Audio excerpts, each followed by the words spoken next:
Okie dokie.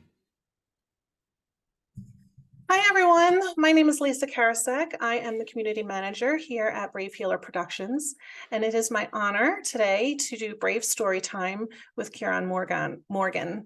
Hi, Kieron. How are you today? Oh yeah, I'm very well, thank you. Very well, Lisa. Yeah, it's lovely to spend some time with you. Thanks very much for the invitation. Thank you.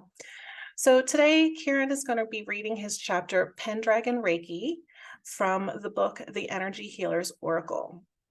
So my first question for you, Kieron, is how did you come to be in this book? I was invited by my lovely friend Angela Medway Smith, who's the main author of the book. She and I have worked together on various projects over the last few years, and when she put the call out for people to get involved, we'd worked on various aspects of working with the Violet Flame, which is another passion of mine, an energy for transformation and change and healing. So she sent out the invitation, and we had a long chat about things. I was really excited for the opportunity to be able to get the story out into the world. It's quite a bizarre story, but I think most people who have come into contact or found their own energetic healing system have interesting stories about how they've come to being. So I'm very lucky to know Angela and to be able to be invited by her. It is pretty awesome. Yeah. And so are you. Thank you. Thank you very much. Why did you want to write your chapter? I think that's an awesome question, because I'm a very shy person. I'm a very quiet person. I'm quite an introvert, really. My old job in my old life, I used to be a stage manager and run backstage. So my job was to be behind and making everybody else look great, and preparing the space for everyone's to look good and sound fantastic. But over the last 10, 15 years, I think there's a big need out in our society. Things are changing and moving quite rapidly from a collective consciousness of mankind or humanity's point of view. And people are looking for different answers than they have done for the last, 1,000 years, because we're shifting and moving a lot into a different way of being and believing and thinking. The traditions of ideology and theosophy that people have had for such a long time are starting to fade, and people are looking for other things to do. And I have brought Pendragon Reiki forward in 2015, which is it's remarkable. It's 8 years ago now, and I'm just very passionate about it, and I'm passionate about energetic healing as a modality. I've struggled for large portions of my life in lots of different ways, and it's given me tools to be able to help myself to be a better me and to survive a very challenging time. Being alive is very challenging in lots of different ways. So there's in the book, there's so many different ways of to help for people to help themselves, and I think that's a great opportunity, and that's what I'm really all about, is giving people tools to help themselves. Yeah. That's awesome. How did it feel writing your chapter then? Yeah, it's a weird one, because we had a couple of group chats amongst the authors about the process afterwards, and our launch party was people talking about great journeys and great challenges, and I felt like a bit of a fraud, because I've told the story of how Pendragon Reiki came to me in the actual workshops and attunements for a while. And so when Angela said, it's this number of words and you got to write the chapter this way and then do this, and the story itself was really natural as a process, so I found it um, really easy to write, which is very odd, because I really don't find things easy. I'm a great procrastinator, and I don't think, even though I built stage sets for 30 years, I was never happy or satisfied with them. But writing the chapter was something that came forward really easily. It was almost like it wasn't me doing it. I was just the scribe, rather than coming up with the ideas and thoughts for the way it came forward. So I think I cheated a little bit by telling the story for 5 or 6 years beforehand, before actually having to write it down. And ironically, when I did, I think we had 1,500 word limit, and my first draft was 1480 or something like that. So it was a bit, it was a bit weird, and but it was great fun. It was a lovely release, and it was really interesting from my point of view to actually write something down and to not want to throw it in the bin or set fire to it, or to put it, like I have done with most of the other things I've written, into a small folder somewhere for nobody to ever read or see. So yeah, even though I felt like a fraud, I felt very proud as well at the same time. Excuse me. It's a good thing that you had prepared then. Excuse me. Yeah, I understand. It definitely, when you can get it out and you know that it's going to be seen, it's a whole nother, thought pattern. Excuse me. No problem. Sorry, listeners, I have allergies and mornings are not my easiest times for my voice. Alrighty, well, thank you, Kieron. I'm very interested in hearing your story and hearing your chapter. If you're ready, I'm going to go ahead and let you read your chapter, unless there's anything else you want to say first. No, let's do it. Alrighty, go ahead. Write this down, boy, said the voice loudly. It was 10:30 at night, and I was in my car alone, stationary at a set of traffic lights. I checked each side of the car to see if somebody was standing in the road. There was nobody about. I looked in the rearview mirror and saw a fleeting glimpse of the old man. That's what I call the Merlin. He's my guide and my father in spirit. I refer to him as the Merlin, as he is an energetic being, the essence of the spirit of magic. There have been and continue to be many incarnations who embody this energy, but only one overseeing entity. The Merlin is, therefore, a title rather than simply a name. He was sitting in the back seat, long grey robes, long grey beard, white hair, the stereotypical and somewhat cliched version of himself. He seemed impatient and quite insistent that I should write this down. But what did he want me to write down? At that point, an image flashed into my head. It was very intense, burning itself into the retina of my brain. Now, I know brains don't have retinas per se, but you know what I mean. It was a triangle, pointing upwards with a spiral swirling from the left-hand point to its center and lines coming from each corner to the center of that spiral. I tried to clear my head and drove on as the lights turned to green, thinking I must be overtired and needed to go home and get some sleep as soon as I could. Not too far down the road, another set of traffic lights, another red light, another shout from the Merlin. Write this down. This time he bellowed. All right, I thought. Bloody hell, give me a chance. I searched for something to write on, to draw on, and the only thing I could find was an old car park ticket crumpled in the doorwell beside me. I scrambled for a pen and, in purple felt tip, drew the symbol onto it, drove home, and went to bed. Later, I retrieved that crumpled piece of paper from my car and sat with it and tried to work out what it meant and what it was for. I sat for a while, and then called to the old man, asking him to show me what it was and why it was so important.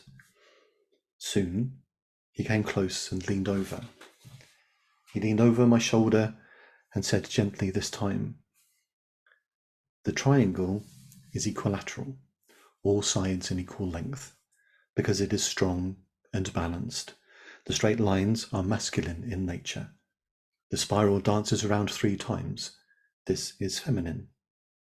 The lines are drawn to the center to focus upon that point, bringing a balance of masculine and feminine energy.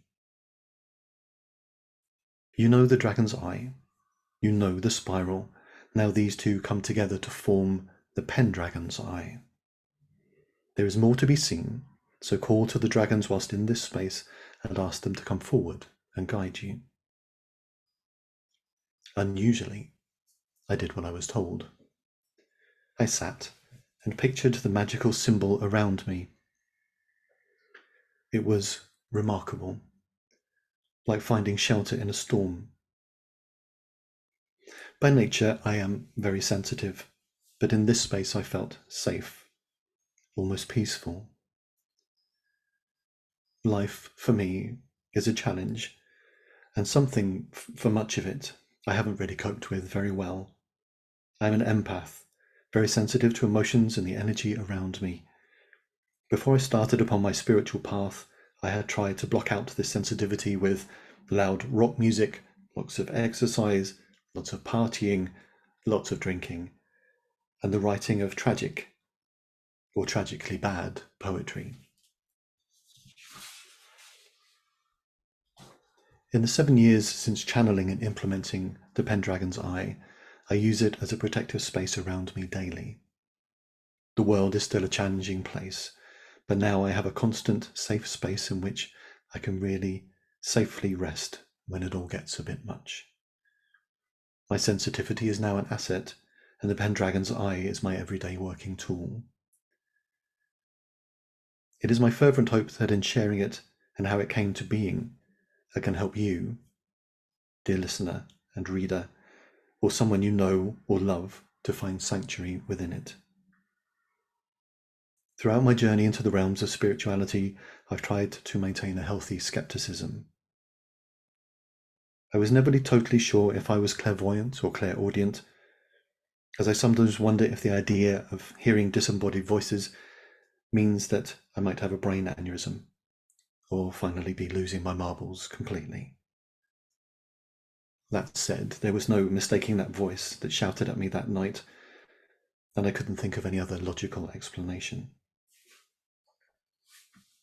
I've loved the dragons all my life, and have actively worked with them as energetic beings for the last 20 years.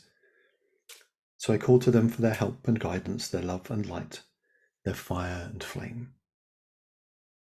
All the time I've worked with them, they've helped and guided and saved me. They are not to be feared or hated.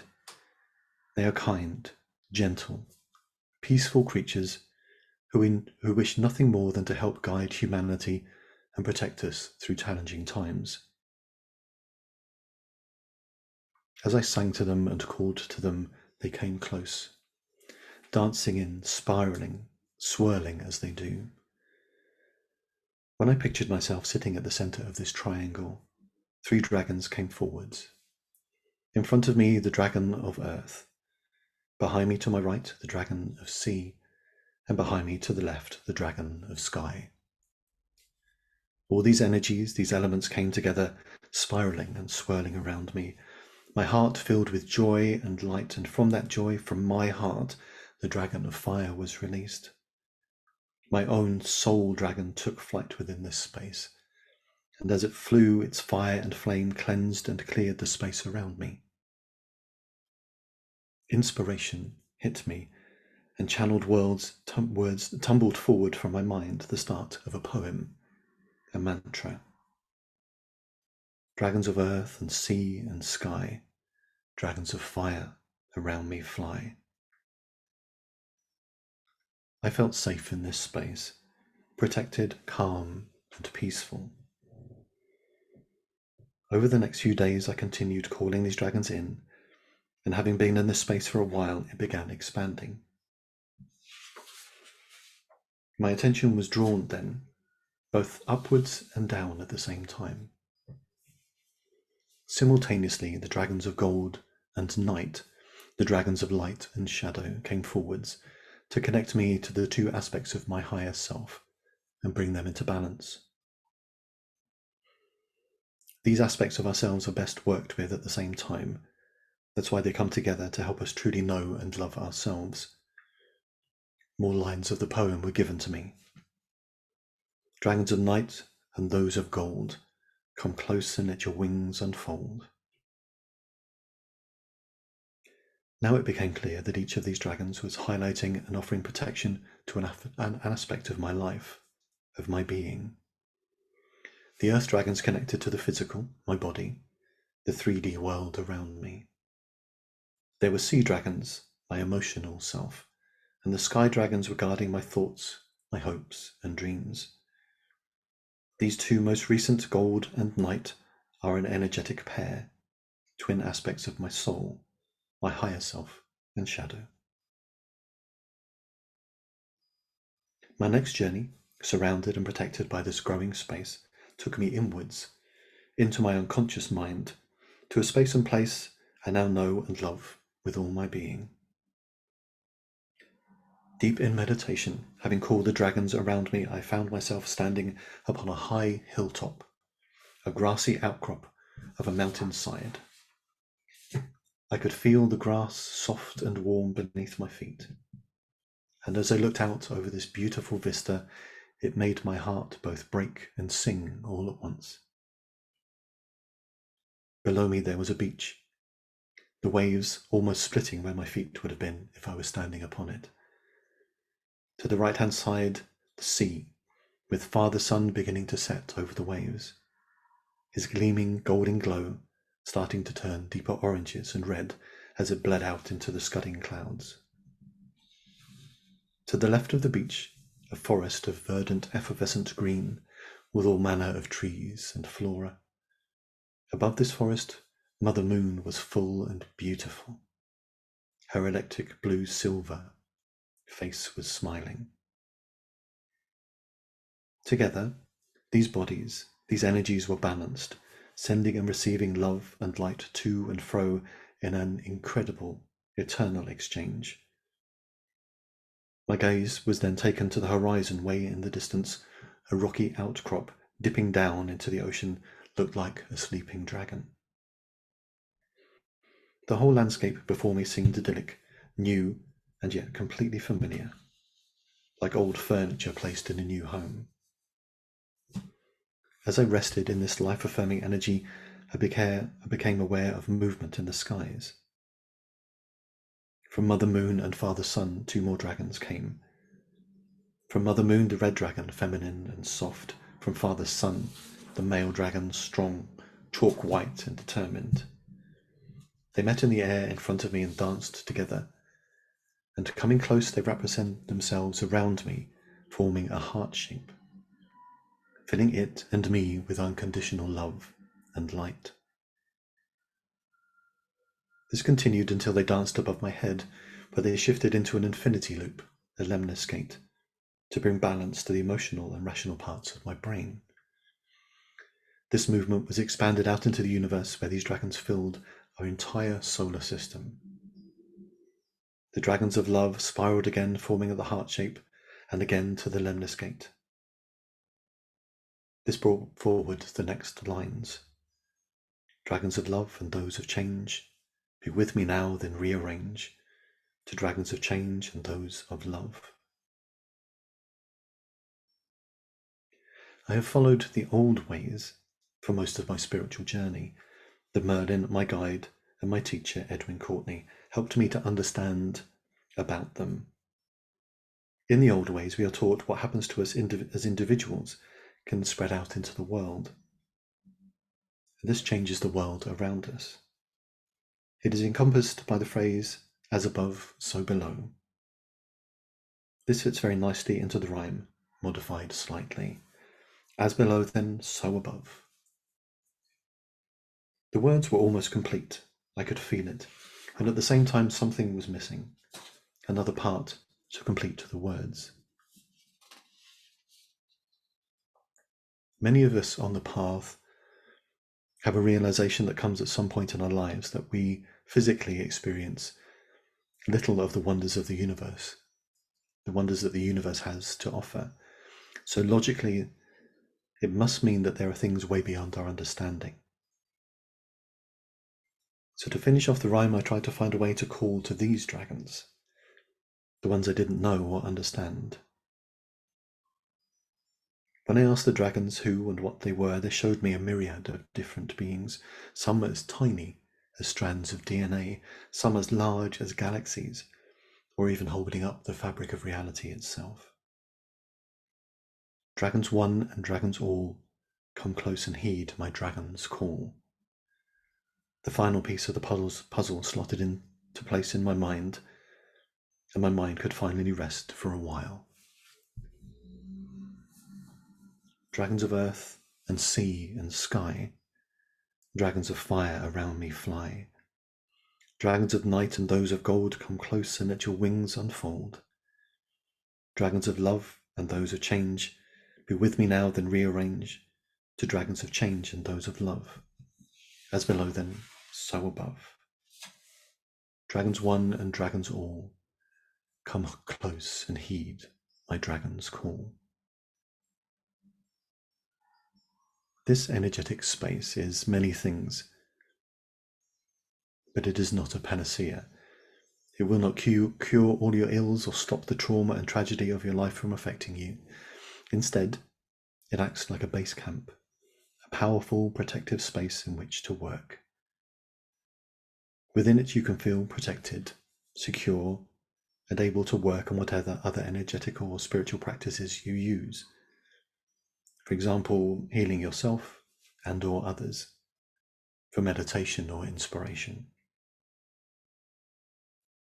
It is fantastic when called into a healing space, a workshop space, and can be called upon to remove as remote protection for people or places.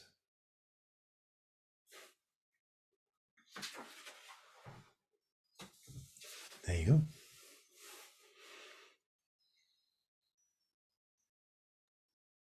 Are you, do you have a tool or a practice that you're sharing?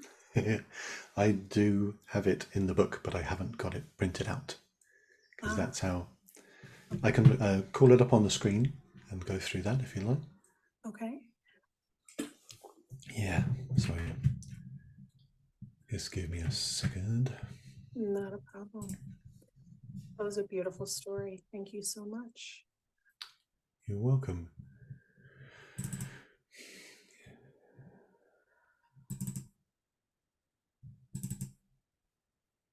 So for the listeners, this would be a great time to let us know if you're watching in the comments. Go ahead and say hello, ask any questions that you may have. For those of you watching the recording, please drop some comments. Let Kieron know what you think about his story. And if you have any questions, make sure you ask. Kieron's going to come back into the Facebook page later and reply to your comments and answer your questions. Thank you very much for tuning in today. Yeah, thank you. I am, yes. Okay. Apologies for that. No, fine. That's so the tool, the Pendragon's Eye, a safe and sacred space. For me, the most important part of this tool is your comfort and the ease with which you create this space. If you can easily visualize things in either 2 dimensions or 3, then great. If you can do this while reading the poem, super. If you can't, please don't worry. There's lots of information for you in the link in the bio, as well as recorded guided meditation to help greatly. There's a recording of the poem as well, if you prefer a shortened version. The intention of this calling is to create a powerful and supportive sacred space, surrounded and supported by the energy of the incredible Dragon Collective, forming an energetic Merkaba.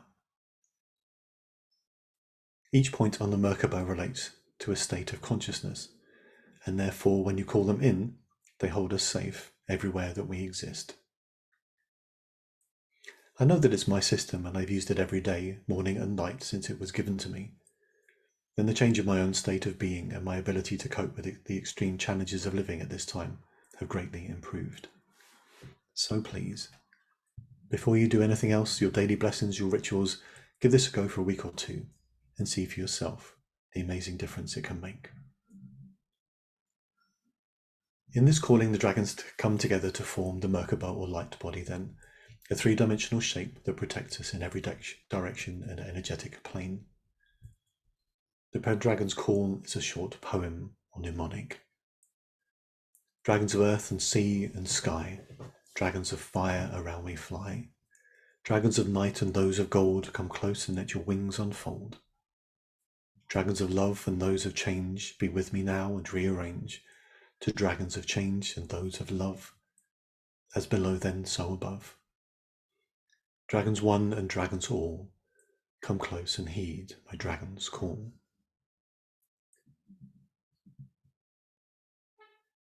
We start by using the first line to call the dragons, to form a triangle around us in the ground. Earth in front of us, sea behind and to the right, and sky behind and to the left. This is the start of a magical symbol, the Pendragon's Eye. You start behind you to the left. Imagine drawing a triangle around you, as moving to the new point with every element, earth first, then sea, then sky. As you do this, say loud or internally, dragons of earth and sea and sky. You will naturally return to the point of sky. The next line, dragons of fire around me fly. We say this whilst drawing or visualizing a spiral forming around us to the sky point to us at the center. The next line calls to the dragons of light and shade. Gold from above our heads and light from below our feet. Dragons of night and those of gold, come close and let your wings unfold. They fly in from their designated spaces, and as they come close, their wings surround us, forming a protective shield, a balance of night and day, like the yin-yang symbol. If you imagine the center of this triangle being pulled up high above you and at the same time pulled down far below, the dragon's eye symbol now forms a 3D shape. Two tetrahedra, one on top of each other. It's a triangular bipyramid, but who's counting? Next, we call to the dragons of love and change. First, we visualize the dragons of love rising from below our feet. Two dragons, one white, the other red. They intertwine and to form a heart shape, wrapping themselves protectively around our chakras as we say, dragons of love. The red and white dragons then break this shape and fly around our heads in a figure of 8 formation, the infinity symbol or lemniscate. And those of change, be with me now. We then employ the premise of as above, so below. So whatever happens inside us in the microcosm is echoed outside into the macrocosm, and vice versa. So we picture the dragons repeating the last 2 steps, but this time much larger, out into the cosmos, with the planets and our solar system as chakras. We do this whilst we say, then arrange, then rearrange to dragons of change and those of love. As below them, so above. And finally, we invite any other member of the Dragon Collective to join us, should they wish to. And the whole group squeezes down. These 2 tetrahedra now form the Merkaba. Dragons one and dragons all, come close to heed my dragon's call. Now I understand that this can seem a bit convoluted and complicated. However, as with anything, it becomes much easier with practice. So do use the tools provided to help you until you have it down pat. I have links to a more detailed breakdown of the process with pictures, as well as a recorded guided meditation to listen to via the link in my bio, as I said. Over time, the Pendragon's Eye has become the basis of a Reiki or energetic healing system called Pendragon Reiki. If you'd like to know more about it, or the work, more with this wonderful energy, and the energy of the Dragon Collective, there are links about that again in my bio. Okay, there we go. Thank you so much for that. I can't wait to practice that. I myself work with dragon energy also. So is there anything that you want to share about reading your chapter, explaining the tool to those who are watching the video or listening to this live, or hearing it, speaking it, hearing your voice bring the words to life? How does that make you feel, knowing that we get to hear you tell your story? Yeah, it's a really strange, as I said, I am a shy, quiet, introverted character, and when I was a kid, I had a stammer and stutter that was so bad I could hardly speak sometimes when I was really stressed or tired. and hiding away backstage, finding my little niche of people to work with and my calling from that point of view, was a great sanctuary. And again, as I said in the chapter, the challenges of life, being energetically sensitive but not knowing or understanding that I was energetically sensitive, is incredibly tiring.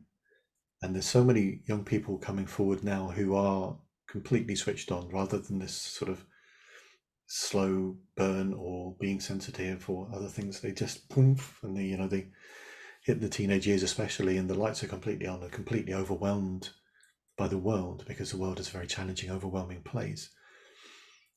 And as I said, doing a practice like this for energetic protection, and there's 100 different ways of doing that,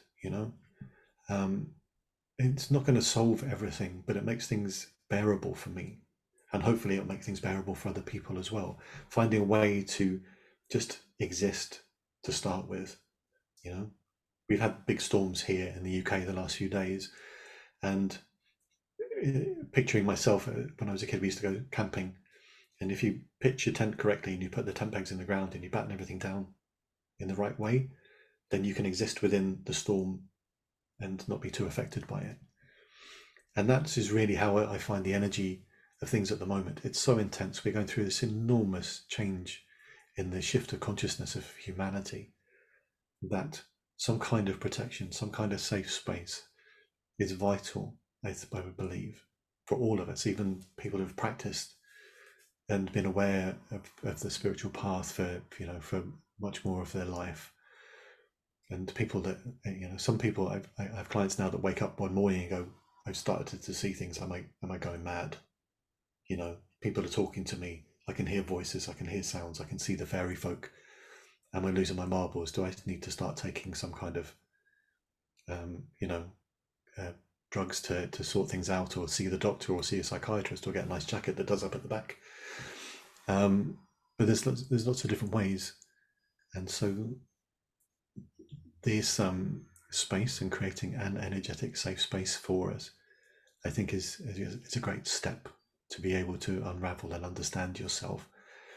And this is my great point. I believe that if we understand ourselves, the strengths that we have, and the great things that we can do, and the faults and the foibles and the things that really challenge us, then when we know and understand ourselves, there can be great peace to be had in that, and great understanding, and much more of a chance of survival and to thrive as well.